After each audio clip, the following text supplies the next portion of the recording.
بالعيد بوغادير رئيس جامعة القاضي عياض. اليوم نتواجد بكلية العلوم القانونية والاقتصادية والاجتماعية بقلعة الصغنة على إثر اجتماع المجلس المؤسسة. هذا الاجتماع الأول وهو اجتماع تأسيسي لأول مرة.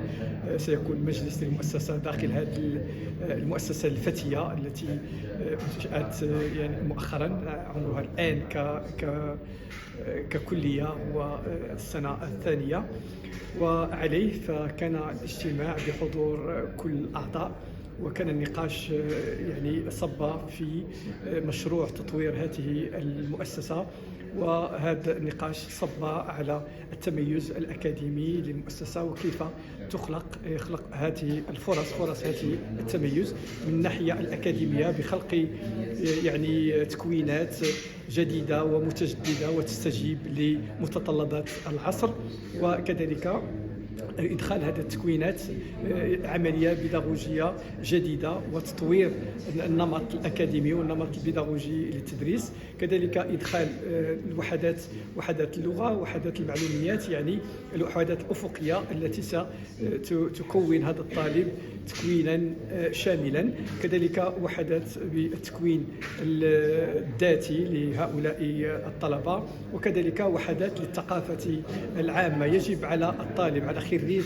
هذه الكلية وخريج الجامعة عموما في إطار يعني باكت إسري 2030 لتسريع تطوير منظومة التعليم العالي، أن الخريج يجب أن يلم بتكوينه الأساسي الأكاديمي العلمي، ولكن كذلك يجب أن تكون له تكوينات قوية في اللغة وفي المعلوميات وفي الثقافات العامة، يعني أن يكون له تكوين في المشترك المغربي تاريخا وفنا وعلما، ويعني بمعنى آخر أن يكون ملما بالتمغربية التي تجمعنا كلنا في هذا الوطن.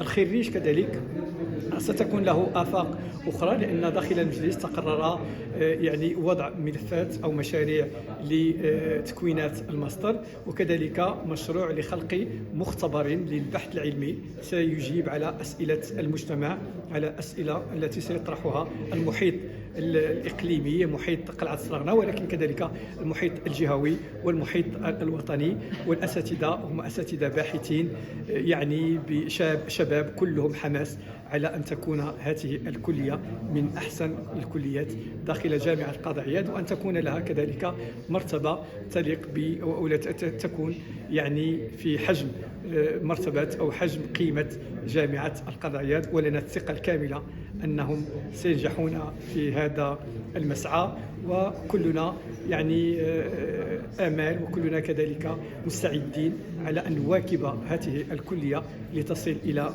ما تصبو إليه من رقي وتميز أكاديمي وبحثي في هذا الإقليم وفي على الصعيد الجهة وعلى الصعيد الجامعة. شكرا جزيلا.